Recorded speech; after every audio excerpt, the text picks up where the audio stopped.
Welcome to Finance Leaders Retirement Insights, the broadcast where we sit down with thought leaders in the world of finance who reveal their unexpected wisdom on the issues impacting retirement.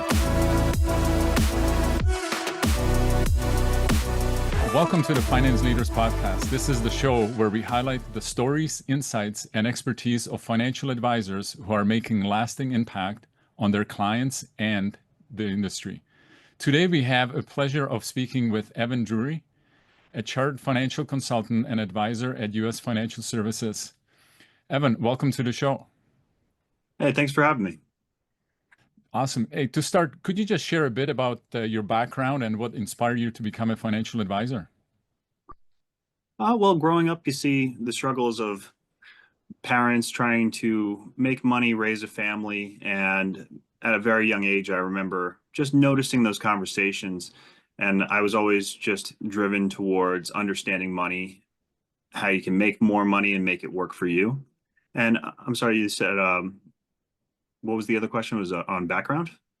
Yeah, just a little bit about you and how you got, what really inspired you to becoming a financial advisor.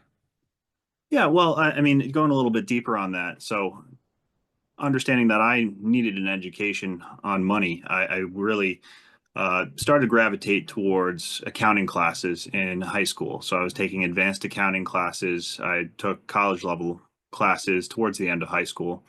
And, between my family background and then my personal background, I was always looking towards an understanding of investment, because you can't just save your way to financial freedom, retirement, whatever it may be. And that translated into going to college and focusing on finance and marketing. And at college, I spent a lot of time with people in my finance group of classes, building out a little study group. We would research the markets, try to build an understanding of finance in general, personal finance and investments. And we'd also, sit down and discuss investing in the market itself while we were still in school with the limited funds we had available at the time. So it kind of became a hobby and then you turned it into a career. Is that kind of what happened? Well, that's a great way to put it, because even if I didn't end up in this field, I would have always had this interest and always been doing something on the side, researching, learning, and evolving. Just there's so much you can do on the side, but I'm happy to be part of this industry and have it be my everyday. Yeah, no, that's great. Well, you mentioned to me that you kind of have a couple of hobbies. You love traveling and you love diving into a good book. How do these two interests kind of impact the way that you think about financial planning and helping your clients prepare for the future? That's an interesting question. I'd say that travel is one of the greatest teachers, and you'll have a different experience every time you travel. And it's mostly in communicating with different people, especially when there's language barriers. You really learn how different people approach life, and also that sometimes you need to become an effective translator, even if you don't speak the other language perfectly or they don't speak your language perfectly. I would say that that's one aspect. Communication is just something that should be ever evolving in our lives. And that translates to financial planning, because we are translating a whole new language to many clients, because people don't want to focus on financials at the end of the day. When they come home after working very hard, long hours, they want to spend time with their kids or on whatever hobbies they really enjoy. So being that person that doesn't say jargon words or industry standard words, and you're able to, I wouldn't say dumb it down, that's the wrong term, but you're able to translate from high level jargon into common speak. Another way travel helped influence all of this and help me grow as an advisor is, I'd say that I understand how important it is to have experiences. And so when we do all our calculations for our clients, every decision can't just come down to numbers on a spreadsheet. The most optimal path, saving every dollar, sure, could be an avenue you go down, but what about living the rest of your life? There has to be a balance between living your life, travel if that's what you want to do, and also getting to where you want to be financially. So there has to be a balance, and I understand the necessity of having those experiences, by yourself, and especially as you build into having a family. I have two small children and a wife right now, and I would say that time with them is invaluable. As far as books are concerned, I would say, in part, I read some financial books these days to understand what my clients might be reading. I I think that there are some great financial books out there if someone wants to learn about money. And I think it's called The Psychology of Money by Morgan Housel. That was making the rounds everywhere. Very popular, and for good reason. It is an excellent book on money, and it's not dry. So, in one part, books are for understanding people's mindset and what they might be reading. Another part is broadening my perspective, even in my own field. And a third reason would be just to expand my mind in general, learn about something outside of the financial space. Could have impacts, could not. It could benefit imagination, which in this field, you have to be creative to think of solutions at times. So there's never a downside to cultivating your imagination, let's say. Yeah, I mean, the parallel is quite interesting what you mentioned when it comes down to traveling. Really financial planning, it's a journey, right? It's not a destination. And I think, what you mentioned with traveling, that it's all about, being able to go and visit different places, being creative. What you mentioned about reading books, again, it's about stories, and everybody has a story. When we're talking about stories, not only the stories they want to create, the stories that they're lived. And I think when it comes down to finances and travel and reading books, it's all very related. And what I'm hearing is you're able to go and not only pull it together, but it also has given you a different perspective of what and how you can help your clients from different views. And Mhm. even though you're helping people to kind of help with their finances in the future, they still have to live right now. And I think this is the biggest challenge a lot of people do, is how do you balance those two things? So, Yeah. most people have an idea of what a financial advisor does, but it's usually centered around investing and managing money. But I know there is a lot more to it. How would you explain what financial planning advisor really does compared to what people tend to think so? Yeah, I tend to use the term financial planning, financial advisor. It doesn't roll off the tongue the best, but uh, the majority of Americans in the US don't have a financial plan. Even if they're invested in the stock market, they don't have a financial plan. The old thought process around being a financial advisor was you would invest someone's assets, and that would be through trading or asset allocation. And there wasn't much more to it for a number of decades. So today, I think a lot more people are realizing, and certainly I've realized that through going from a large, well-known household name firm to a small family office that focused on planning, is that investments are a small piece of what we do, or what people really need to succeed when in terms of how much focus there is out there. So a planning advisor will certainly do investments, but then there's also cash flow management. So when you take your income and your expenses and you figure out how much is left over at the end of each month and each year, then planning advisors would say, well, here's what we need to do with that. Do we need to increase an emergency fund buildup? Should we increase our investment rate? So the standard rate out there is 15% to save for retirement, but that doesn't mean that each individual should follow standard guidelines. So we're creating a custom approach to everything within the space of financial planning. Going on from cash flow to something else we would do would be to look at your estate plan. So everyone needs an estate plan.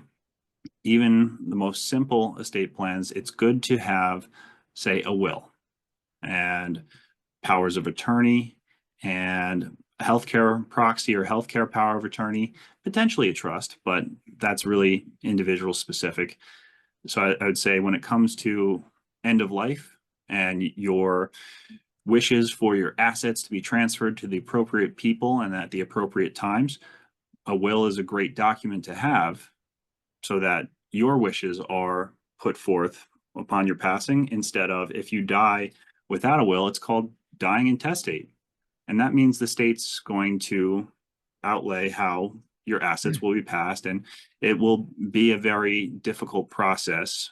On top of losing a loved one, your heirs will have to go through the probate process without a will, and that's just something you don't want to have to put someone through. It is, on average, it takes about 9 months with a good estate plan to finalize an estate.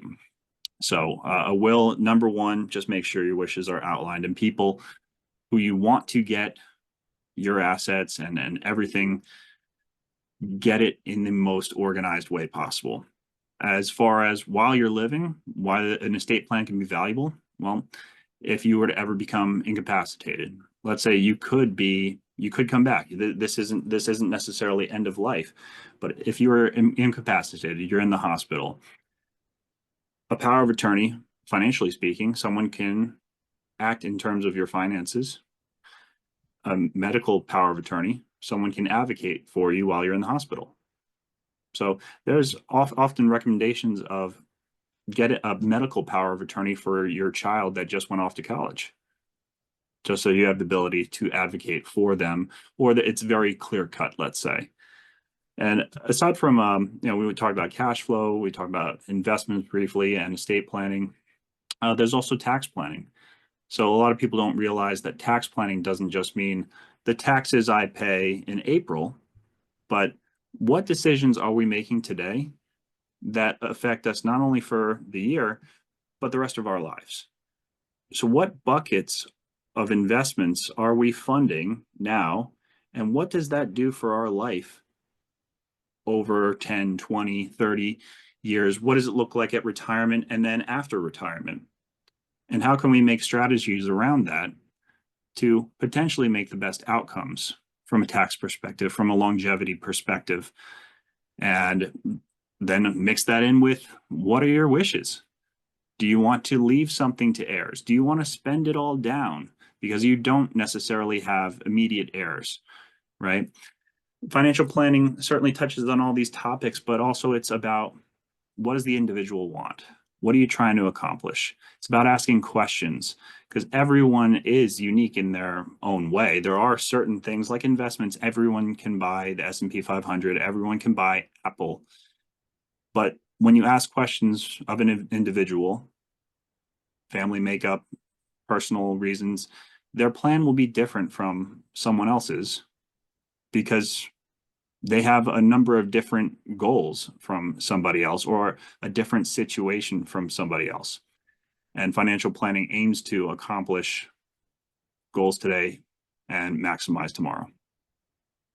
Yeah. So primarily what I'm hearing you say is that not only does it have to be customized, but it again depends on that specific situation. And, doing a plan really helps you to set things in motion. And unfortunately, so many individuals don't think, oh, well, that planning, I'll do it later, and they keep on postponing it, where they could be making much better choices now and in the future, let's say for their retirement, if they actually sat down and had a plan, as opposed to just focusing on investments or better rate of return. So, in your view, why is kind of financial planning essential for, achieving both the success now and in retirement? Why would you kind of say that? Well, you can't hit a target you haven't set up and haven't aimed at. So if your goal is to retire at 50, let's say you want an early retirement by US standards, how much do you need to save to get there? What return rate do you need to get there? What if you don't get that rate of return? So without defined goals, you really don't know how long it'll take to get somewhere, what you actually might achieve, and if what you set, the goal you set for yourself, is A, realistic, or B, is really what you need. Because if someone says, I'd like to retire at 50 with $1 million, well, that's highly unlikely when we think about what that actually means. If we were to consider a retirement lasting for 40 years, right? Assuming someone is 50 years old and they are going to be retired until age 90. Let's just assume that. I don't know what other income sources we have aside from this $1 million hypothetical portfolio that we're talking about. I don't know what they'll run into over their lifetime in terms of, do they have long-term care? What if they have more kids than they expected? What if life throws a couple of curveballs? I don't know how much they actually want to live on, because people have that $1 million number in mind, but that used to mean a lot more in the past than it does today. It's not necessarily, it's not useless. It's a lot of money, but we need to define what that actually means in terms of lifestyle and longevity. Will it actually last for 40 years or not? And do we need to adjust our time frame? So without starting with planning and understanding, do our targets make sense? Do we need to adjust? Or what's the real target and why? We're just kind of going through life blind, and we're certainly not maximizing our situation if we're not planning. We're just, paying bills and buying whatever we want, and I guess staying on track for that goal. So planning kind of hones us in on a couple set ideas that we define ourselves, and gives us a decent time frame for when we might achieve our goal, and outlines if that goal is actually going to get us to the next goal that we might have, be it get to retirement, but we need to know we need to get through retirement and what the issues we might need to prepare for there might be. Yeah, you bring out a good point. I think a lot of people don't even know specifically what they want, and they just come up with a number like $1 million. But what does it really mean? And maybe they've heard it from, from their friends or somebody else. Well, that's what you need to go and retire on. And I agree with you. $1 million 10 years ago is way different than $1 million right now.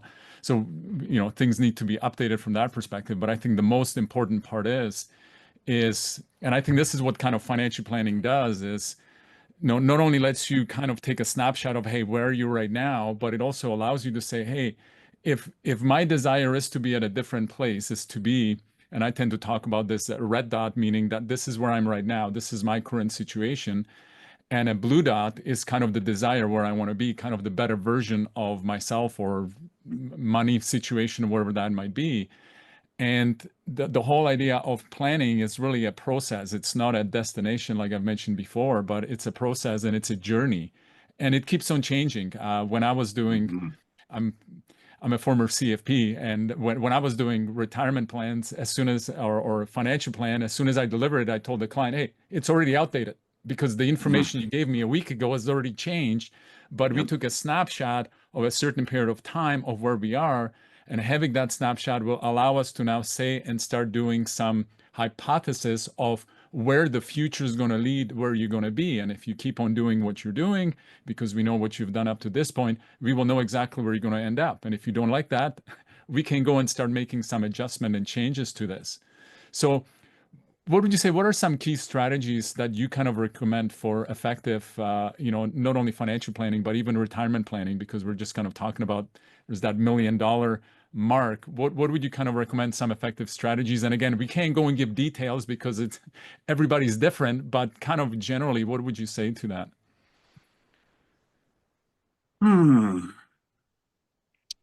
I'm going to go outside the numbers for a second here and just say, why are you doing what you're doing? Start to ask yourself some questions. What is the purpose of this pursuit, right? So if you're not retired, and you want retirement, let's say, why do you want to retire? Is it because you hate your job? Is it because you don't like working anymore? And that's, you just want to do nothing all day?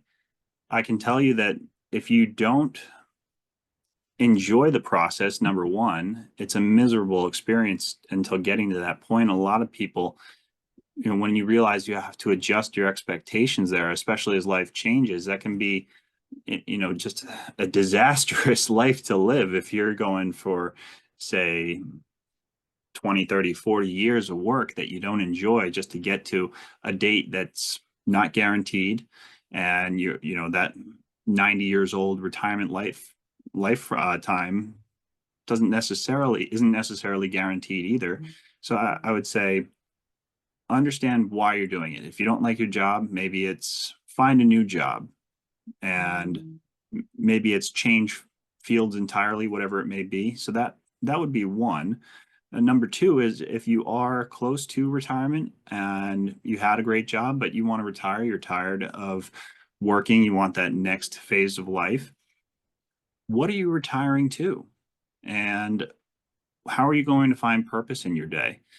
Because if you go to retire and you don't have a plan for that, so forget about the numbers when I say plan, when you don't have a plan for what you're retiring into, it can be mind-numbingly boring.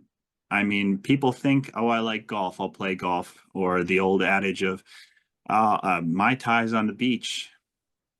It's great for the first month, but after that, it will be boring, and you will either end up doing the same thing, being bored, or staying inside, not knowing what to do. So where are you going to find community and friends and people to talk to? Where are you going to have hobbies with or without people? How are you going to have meaning in your life? Are you going to educate people on a topic that you're interested in? Or are you going to do charity work, something that gives you joy? And how are you going to outline, if you were to schedule out a week, a month of retirement, what would you do each day? And then that would factor into how much money do you need to spend to do all this? And do you really need to spend that if you don't have unlimited amounts of money, right? If we were talking about someone with $20 million, what you do all day is moot. You just have to outline what it is you want to do for the most part. But if you're working with that $1 million person, let's say, well, we need to get a little specific. You can't go traveling every month, most likely. So you would need to define the fun, the community, the purpose. And I'm sorry, what was your second question? Because I was getting into just the non-monetary parts of. Yeah, no, you know what, you actually bring a really good point. I mean, the question was what key strategies do you recommend? But I really like what you said. Like, why are you doing this? I think that's the most unutilized question we ask. I think we as children used to be really good at asking question why, and you've got young children. I'm not sure if they're starting to ask that why. Why is that like that? What at some point we start to discourage, and we were discouraged. I know I was discouraged. Stop asking so many questions. Don't ask why. But I think what you're talking about when it comes down to retirement, like why are you planning to retire? Because like personally for me as an entrepreneur, I've over the years spent a lot of time with other entrepreneurs that were close to retirement that retired. And I agree with you, what you mentioned. Most of them are like, I was retired for a week and then it was like, no, thank you. I can't handle this. I was so frustrated and I was so stressed out. So people need to think about retirement, if you're kind of talking about that a little bit more, like, hey, it's like another career that you're going to have because you're going to be in retirement for 30, maybe even 40 years. You got to plan for it and you got to figure out what you want to do. So I really like what you just kind of mentioned with not only asking why, but like start doing planning, like sit down and figure out what does the perfect day in retirement look like. And I can say from what I've heard from people, they had an idea what it is. And I do agree with you. Like there is only that much golf you're going to be wanting to play. It sounds really good playing golf every day, but at some point it's going to get boring because it's kind of like reruns, right? You're like, you're doing the same thing over and over again. It's a matter of start thinking about maybe doing something where it gives you a little bit more purpose in life. And I think a lot of people need to start thinking about that retirement is that kind of second career. Uh, you know what, let's, you want to go a little bit deeper into it? I mean, I'm seeing that you're agreeing with me. Is there something that you want to kind of take that a little bit further as far as that whole idea of people need to really think that retirement is a little bit more of a career, or maybe even with some of the clients that you're working with, share some things that you've seen clients were doing? Well, like we said, everyone's different. I like what you said there a second ago about it's almost like another career, because that's true. The work never really ends. We need something challenging to work on at any stage of our lives to really get fulfillment. And some business owners that we've worked with over the years, they were in the midst of selling their business for tremendous amounts of money. And they most often, they said, this is the most stressful time of my life. And when you're an entrepreneur and you're a business owner and you build up, essentially this is your baby. This business is your baby. And then you've hit the point of sale. Well, you've spent your entire life or however many years, nurturing this thing, growing it and going through the ups and downs, and so you had a purpose every day, and you had something that you created, and it became something far more than when you started.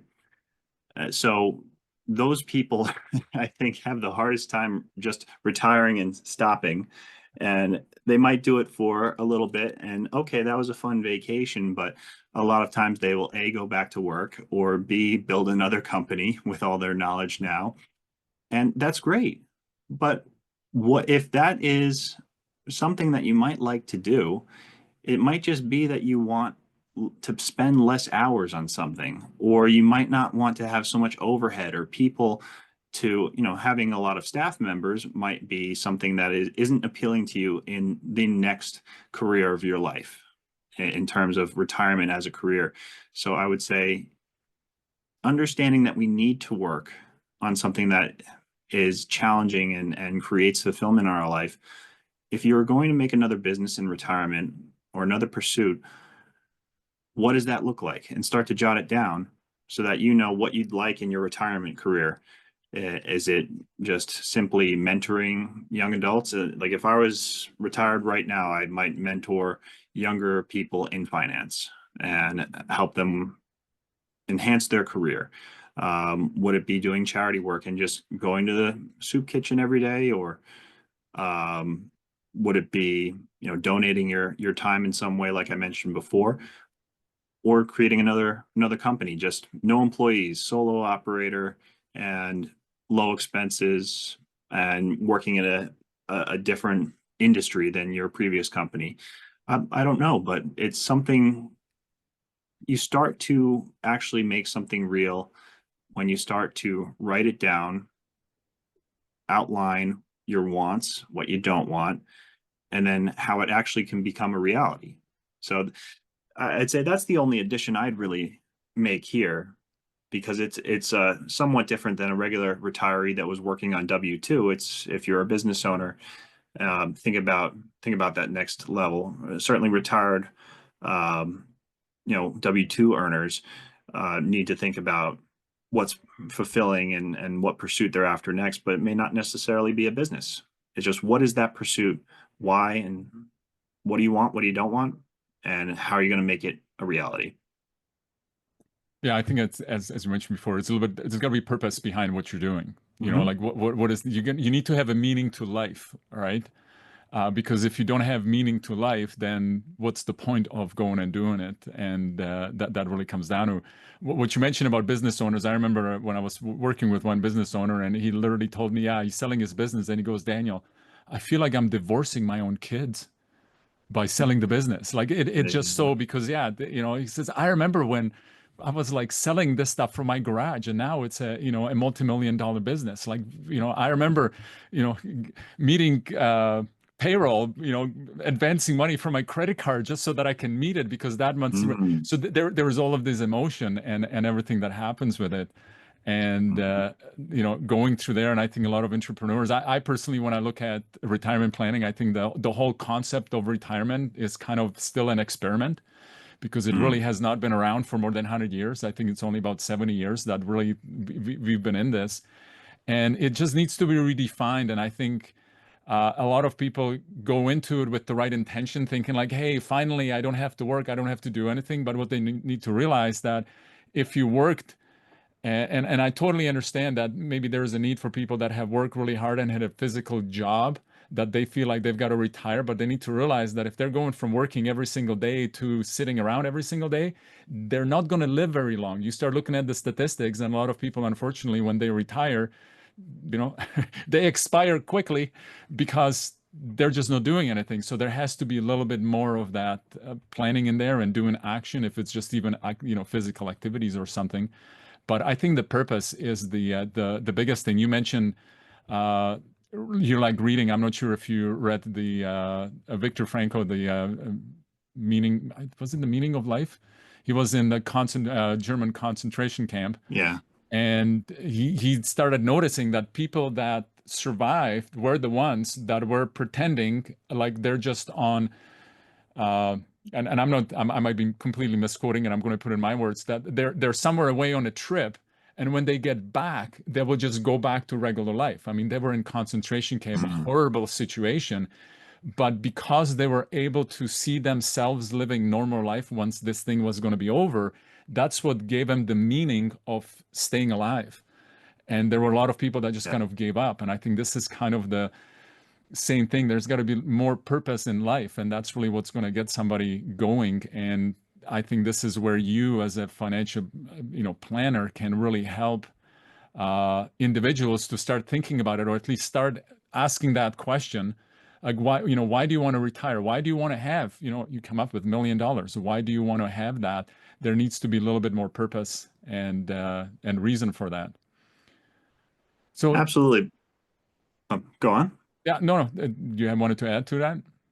I was just going to say that the Viktor Frankl book is one of the most incredible books I've ever read.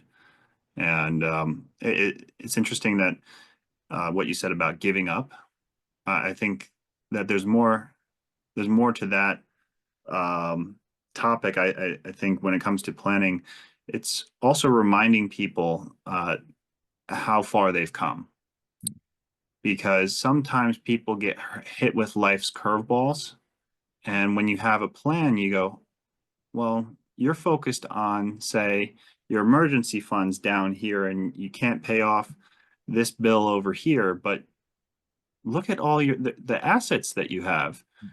You're doing much better than you think, and you're not addressing this one thing that is stressful and really bringing you down because you've never been in a position in your life where you couldn't pay a bill, much like you were talking about that one business owner that kept the business running payroll through credit cards. And so many people have been in that situation before, and some people, they get derailed by things, and sometimes they're not the biggest things. So part of it is reminding people, here's how far you've come, here's why you're working right now, and here's how you can fix this situation when you look at the grand scheme of things, because the financial plan isn't just a snapshot of today. It's how your life looked before, like you were talking about all those prior views. This is a snapshot in time, and now today, and then also throughout the future. Look how far you've come. Here's how we fix this issue of today. It's not really as big an issue as you might think when we look at the rest of your life, and we'll get through this. And you're doing a lot better than you're giving yourself credit for, is what I find you need to remind people a lot of times, so that they don't just give up based on whatever challenge they're facing right then and there, because there will be. And I'm not saying it's that simple in everything. I'm not talking about severe health issues or a death in the family or something like that, but I'm just talking about paying bills that can be managed with the right strategy. So there again, it comes down to the individual, but part of it is just working on someone's mindset more so than just the money. You bring a great point, because at the end of the day, and I've said this for years, the financial business is really not about money. Mm. It's it's about the frame or the view or the stories Hmm.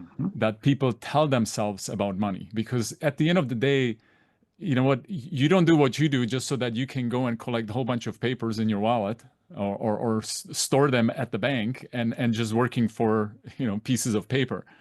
What we're really doing it is what those the money in itself is just a storage of value, and for temporary, like, money's got to be in motion. So there are certain rules and principles that kind of, when it comes down to managing money and managing things, that need to be introduced. But it's having the right perspective, and a lot of it, I know, for me, I grew up with a very, I'm going to call it kind of in a world of scarcity. I'm originally from Czechoslovakia, so I lived under Mm. communism, but had this view of money, what money really was.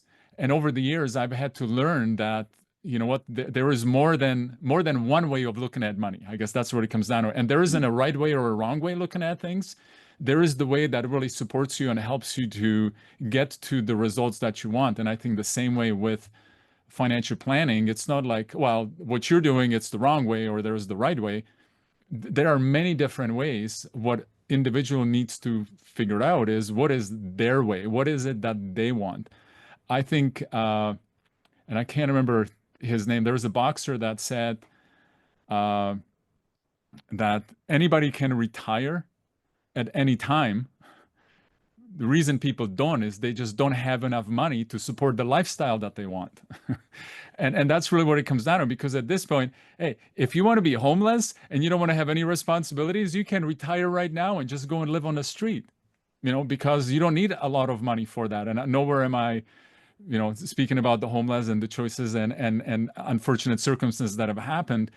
But from the perspective of it's all about choices and decisions that we're making. And I think the reason that a lot of people feel like they've got to go and save and put all of this money aside, they don't even know. And again, going back to that, well, I need $1 million. Well, what does it mean? Why do you want that? What's the purpose of that? What's really going on with it? Why are you saying it? And what I find that often people don't even know why. They just say it. And when you ask them the question why, they have never really asked themselves that question. They just feel like, well, that's what everybody else does. And it's like, hold on, this is your life. This is your finances. And I think this is you working with individuals. You can bring that individual perspective into it, that this is all about them. Don't look around what somebody else is doing. Look at what you want and start making decisions for the reasons and things that you want. Right. No, absolutely. And you can't base your decisions off other people or how you feel about your own life, you know, in regards to other people. And I know it's said so often, but there are so many people just comparing themselves. I actually just ran into that conversation the other day, comparing themselves to what they see on Instagram, what their friends are doing, or talking to their friends. And I can tell you that, do within reason, within your own financial means, because a lot of those people are spending everything they make, taking on debt. And if you saw under the hood, like I did, of their situation versus yours, you'd realize it's all show and it's the highlight reel on, say, Instagram. And you know, these social media apps are terrible for our mental state when we just see the highlight reel, especially if we're going through a hard time. But it's hard to do. But I find it's, you know, something more and more people need to practice, is just get off the apps and focus on your own situation and how to improve it. Even if you're happy, even if you know, you have a good situation, where do you want to improve? It's always good to work towards improvement and, you know, see where you could be and how you could maximize your situation if you stuck to your disciplined plan and not spend what everyone else was spending around you. Yeah. Oh, 100%. Yeah. On social media, they're not going to show you the challenges and problems that they have. You know, I used to have a saying, I still say it these days. I said, listen, if all of us were able to go and take all of our problems, put them out in the middle of the street so that everybody would see them, I can guarantee you every person would grab their own stuff and be extremely happy that they have their own problems, not everybody else's, because we feel like our problems, oh, I've got to go and deal with this.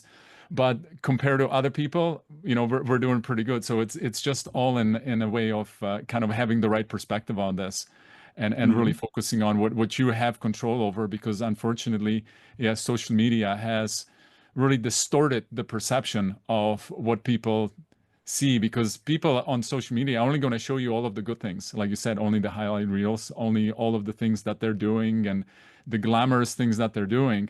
But yeah, like you said, when you go and look under the hood, they've got some major problems. You know, they've got a lot of debt. They've got a lot of things that are borrowed. They don't own a lot of stuff. And if you're trying to keep up with that, you know, there's the old saying, keep up with the Joneses. I think now it's even worse, because it feels like you can see into somebody's life, but you're only seeing a very small sliver. Like you may be only seeing 10% of what they're doing. And it's not the average 10%, it will be the best 10%. You know? Mhm. So from that perspective, it's very difficult. And yeah, it does affect people mentally because they want to compete. And especially, like you said, when people go through hard time, I tend to look at in life is either working for me, where hey, things are going really well, or life Mhm. is working on me, so I can see how and learn how life can work for me. So there is never that life works against me. It's always working and is working for me. And it's a good way for me that has really helped me to start looking at things, because the other part is people tend to look at, hey, I either win or I lose. I've got either success or I have failure. Well, Mhm. I look at failure as one of the steps of success. Like it's not the opposite of success, it's part of success. And again, I think a lot of people tend to look at kind of living in the world of, well, it's either good or bad. It's like, no, it's just a situation. Whatever happened, happened. And I've had many situations where at the time I thought it was a bad thing. Like a little bit after that, man, I'm so thankful that it happened. Again, at that time, we only have a certain perspective. And I think bringing that back to financial planning, this is all it comes down to. When you are working with somebody and you put together that financial plan, like you said, it's a snapshot. And what's really beneficial of that, if you do an update of it every single year, you can see that you're actually moving forward. Because I think the other challenge a lot of people have, we tend to keep on looking for the horizon, and individuals, we need to realize that we never reach the horizon because it keeps on moving. It's kind of like the example would be if you put your hand in front of yourself and you're holding this way and you keep on moving towards it. Well, guess what? The hand keeps on moving with you. You will Mhm. never Mhm. reach it. Same thing Mhm. happens with the horizon, and it's very important to actually look backwards. So I appreciate what you said, is sitting down with individuals and letting them see, hey, look what we have accomplished. Look where we have come from, because we have been taking these snapshots, doing these financial plans, so that that gives them encouragement. Because if we're only looking forward, we feel like we're always not succeeding. We're not getting to what we want, and we never kind of look backwards and see where we have come from, because that's as important. It's very important. And, something I wanted to touch upon that gets a little bit more tactical, because people might wonder, well, how do we go about this? How do we actually do this? I find that even millionaire income earners might need to, at least for a little while, track their cash flow and their expenses, like I talked about before, as part of the financial planning process. Yeah. So I think people also don't want to do that. That's why I call it cash flow and not budgeting, because budgeting is a dirty word these days. I'd say most people do not have or keep a budget. Yeah. So the easiest thing people can do if they want to get ahead and they want to start to take control of their own finances and accomplish their goals is use a software like Monarch Money. And so I'm not affiliated with Monarch. I use it now because I came up actually with a client call, and they needed help tracking.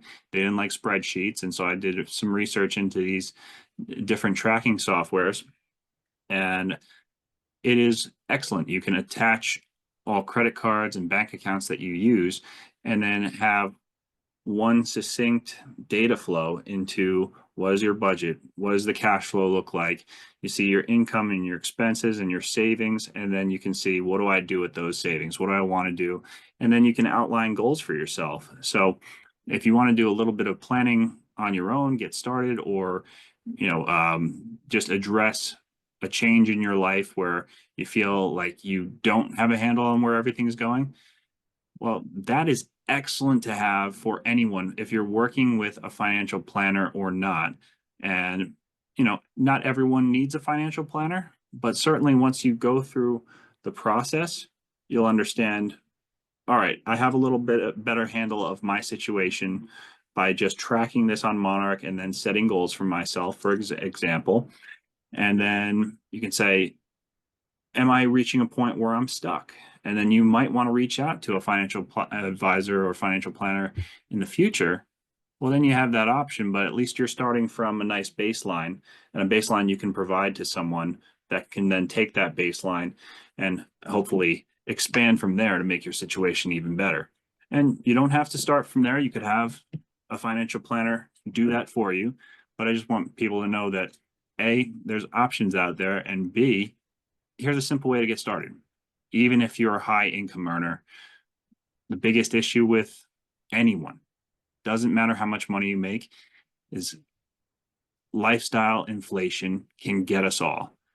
We make more money, we have kids and a family, and we want them to have the best lives, and we just start spending without thought. So putting a little intention into this, regardless of how much you make, understanding your savings and your investment rates can really be a huge game changer. And it's so simple. It doesn't take that long. So I just wanted to include some tactical thoughts in addition to what we've been talking about. Yeah, you bring out an excellent point. I mean, you can't improve. Everybody wants to improve their financial situation, but you can improve what you don't track. Mm. So if you don't know, and tracking, it simply means is you're just exposing what is. And I think this is where the reason people don't want to do it, because the unknown is the bigger fear than the known, and they rather live in fear of the unknown. And it's like, no, if you just start tracking it, now you know what it is. Now you can actually do something about it. Unfortunately, people are so afraid of finding out what is that they don't do it. And I think this is where the biggest challenge really comes in, where people admit it and they don't want to do it. And it's like, no, you're just reporting on what is. Like, by you knowing what it is, you're not changing anything.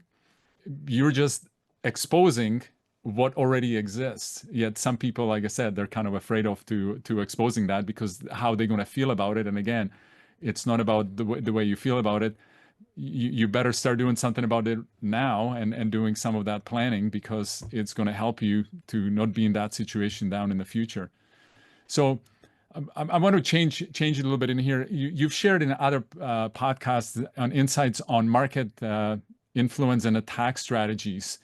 The two factors I think that really shape someone's financial success. How do you bring those elements into conversations when you're having with clients?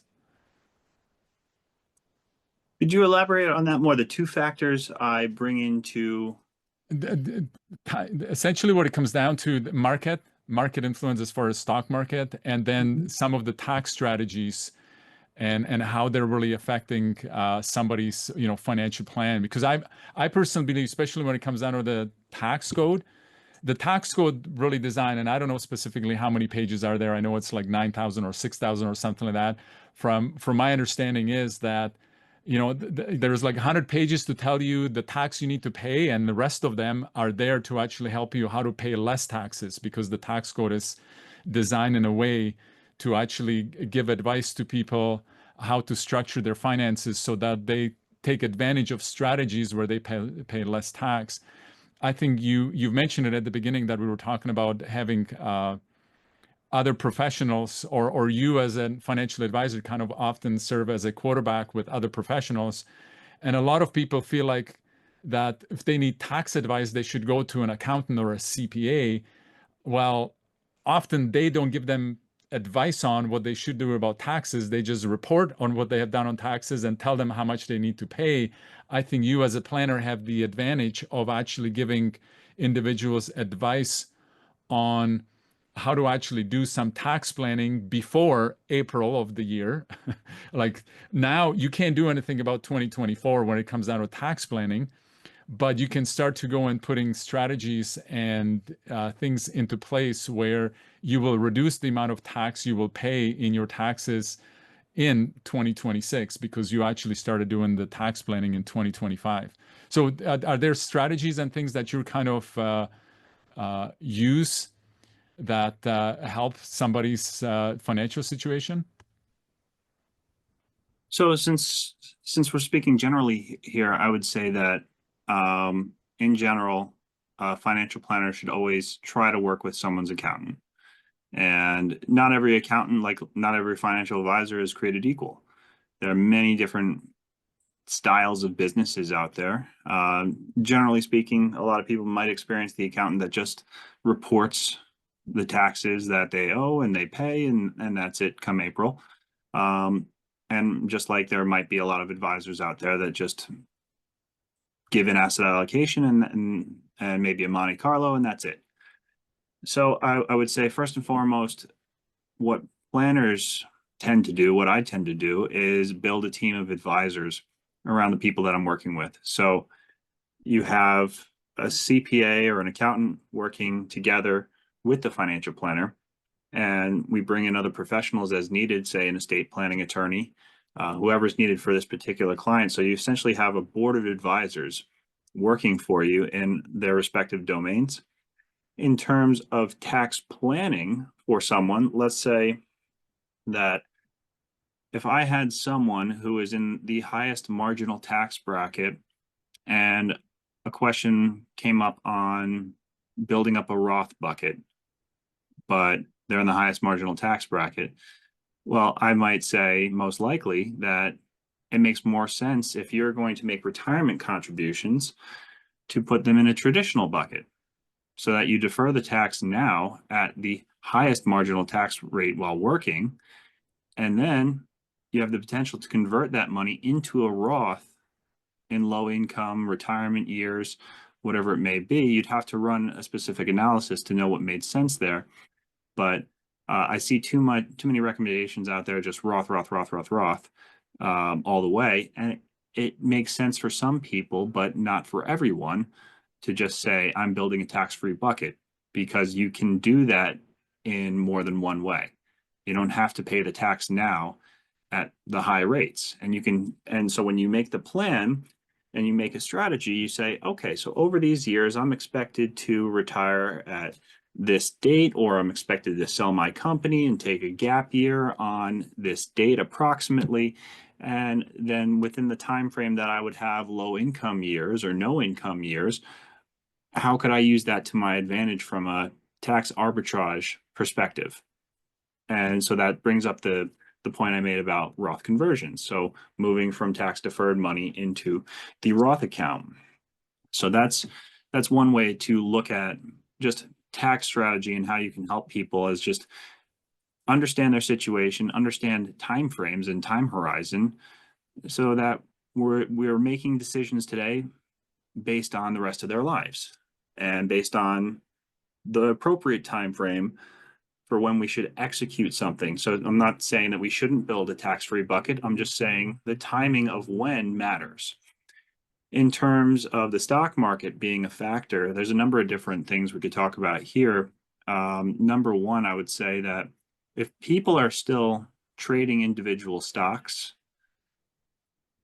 they should really reevaluate that, as this is more gambling or a small portion of, say, fund money when you're trading individual stocks, because we don't know what's going to happen to an individual stock position in a given year or over time. Just because something hit all-time high doesn't mean it'll ever reach those peaks again. I used to see a lot more people in the past. It's thankfully seemed to have gone down, but there were people that for the longest time would build, say, a few positions in dividend stocks, and then they would just think they would take the dividend for life, right? But sometimes those companies, they stop the dividend. Sometimes they go out of business, and you lose the entire position. Forget about the dividend. You lose the equity in that position as well. And I'll share a story of a friend of mine. So he worked at a big bank for his entire life. This was back before 2008. So I'd say 6 months before the crash, working at Citibank, his entire retirement was in this big bank stock, and he was just going to take the dividend, just one stock. And he passed away 6 months before the crash. Now, his son was a planner, and his mom was still alive. So the mom inherited all the stock, and she thought that I'm just going to take the dividends and retire. And there was a lot of emotional ties to the stock.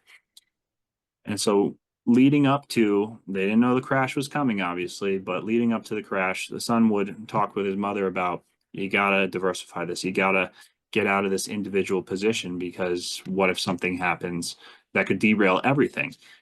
And literally a month to a few weeks before the crash, he was able to diversify his position in this bank and save his mother from complete financial ruin, because this particular stock that I'm speaking of is Citigroup, and it has never recovered since 2008 to today.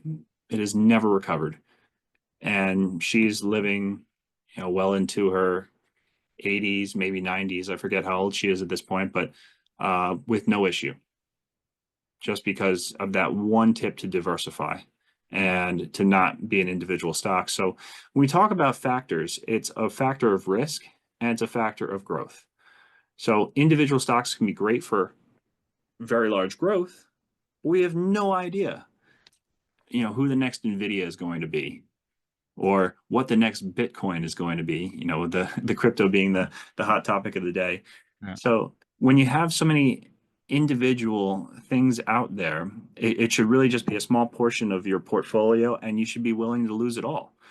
And the rest of your money should really be in something that is a bit more stable, like I say, diversified portfolios where you're investing in hundreds, if not thousands of companies, so that you have something to rely on. If the entire market goes down, well, the belief is that the market will eventually rise again through new business and innovation and all of that.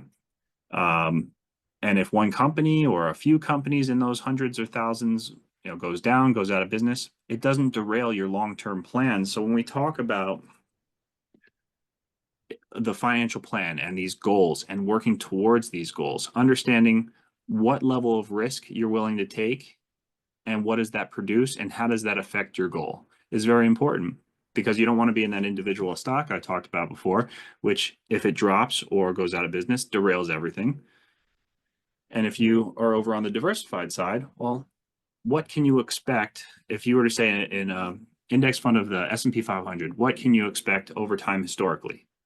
And so you can kind of get an idea of, all right, here's the return over decades, so the average return over decades, and start to understand where that gets you, and saving into that investment portfolio a certain amount each month, each year. How does that change your perspective? And it's something I like to do when we're looking at these long-term projections and we're planning out our life, is to say, what if you don't get that? What if you look at these projections at a much lower rate, say 4%? And they say, can I succeed if I don't get historical rates of return? Because we're always told, this is historical, don't count on historical rates of return. So what if you were to drop your assumptions and say, what if I only got 4% market return for the rest of my life? Could I still succeed? And if you plan on less, but you experience more, you can just plan in more abundance later. But I would rather plan on receiving less than need to receive more to succeed. Yeah, I think you bring an excellent point, and one of them is again asking that question, why? Like even with that one stock, like okay, why? And it was interesting what you mentioned. Well, there was an emotional attachment. Yeah, but does that make logical sense now? Right? Like that doesn't make sense just because your husband and I get it, but you're taking a big risk because yeah, if something happens, you know, everything's riding on this thing, and it was fortunate that they were able to get out of that position. So I think going back and knowing the reason why and asking that question. So let me ask you, for those considering working with a financial advisor, what should really they be looking for to really for them to find the right one, that it's the right fit for their needs? It's a good question. I would say that find somebody you can easily communicate with, who's willing to take the time to explain everything so that it doesn't feel like jargon, or you don't leave a meeting feeling like, oh, I hope I can trust this person, or I hope this is the right move. When you leave the meeting, you should know, here's my action items, here's why they make sense, and it's explained in simple terms. Not that you're simple people, just that this is not the area that you wish to focus on. So someone is able to translate that effectively and very briefly, and that they actually when they make a promise or they say they will deliver X at a certain date, they actually do execute on those promises and those timeframes. In terms of what they do, I would say if it's just investment management, well, compare how much they cost to someone who says, I'm going to take a look at your taxes. I'm going to take a look at your insurance and your estate plan and your cash flow plan. And then we're going to look at your life today. And then we're going to project out your life through age 90. Like I said before, calculating taxes and inflation and investment rates of return and the high and low scenarios I talked about a second ago, and see what they charge. And are the fees transparent? Are they easily understood?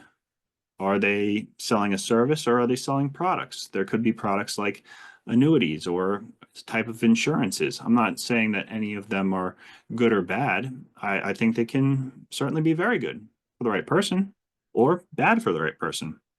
So clear communication, transparent on fees, and make the value to fee relationship make sense so that you understand, here's what I'm getting, here's what I can expect, and here's what we're going to accomplish with our time here. Now, when I say accomplish, not everything is clear cut, as in the markets could be up and down. So I don't know exactly when you'll hit a certain point, but at least we have a strategy that we can focus on, and we will eventually get to a point that we have some influence over outside of the markets. And if the markets are the only reason that we are delayed or that we exceed, well, we can remove that from an analysis and say, all right, what else can we work on so that we have more control over our situation? So someone like that can go in depth into your life, that cares about your life, is clear on fees and transparent, and they communicate well, is someone that I would say that's a good start to trying to find a good advisor. And at the end of the day, they could do all that, but they just might not be a good fit personality wise. But at least that's a decent start to know what to look for, technically speaking. And then you look for fit, personally speaking. Yeah, no, that's a great advice. Listen, as we're getting close to the end of our time together, reflecting on your career, what has been the most rewarding aspect of helping clients achieve their financial goals? That's a good question. I would say that it isn't necessarily a dollar amount or getting someone to retirement, although those are both great when you hit a goal, be it retirement or a dollar amount. It's just each family is different, each individual is different. And I get up every day pursuing helping people get what they want out of life. And sometimes it is the mindset that's holding them back. Sometimes it's the finances, or sometimes they just need help organizing their finances or making the right move. But I really love when their plan comes together, whatever that may be. So it's not a specific goal that is reached. It's just that when we implement whatever the strategy is over time, when they start to hit the ground running and really, really see that everything is working according to their plan, or they finally, take that next leap into retirement and they're enjoying themselves and they don't want to go back to work and they're seeing their family more. I would just say I love it every single time I see someone get what they want out of life. And I feel like I was a part of that in one way, shape, or form. And there's no more rewarding career, at least to me, in the world than helping people on the financial and really the mental side of life. Yeah, no, that's great. So if listeners want to learn more about you, your services, or they would just want to connect with you, what's the best way for them to reach out? I'd say LinkedIn or Twitter. Do you have those for the show notes? Yeah, we'll include them in the show Yeah. notes. Yeah, those are the best places to reach out. I always have them open, so I see all Yeah. my messages all the time. Okay, that's great. Well, Evan, thank you for sharing your insights and experience with us today. It's been a pleasure having you on the Finance Leader podcast, and I'm sure our listeners have gained valuable takeaways and on the importance of really comprehensive and personal financial planning. And to our listeners, thank you for tuning in. If you enjoyed this episode, don't forget to subscribe to the Finance Leaders podcast for more insights from thought leaders in the financial industry. And until next time, take care and keep building your financial future on solid ground. Thanks for joining us on this episode of Finance Leaders Retirement Insights.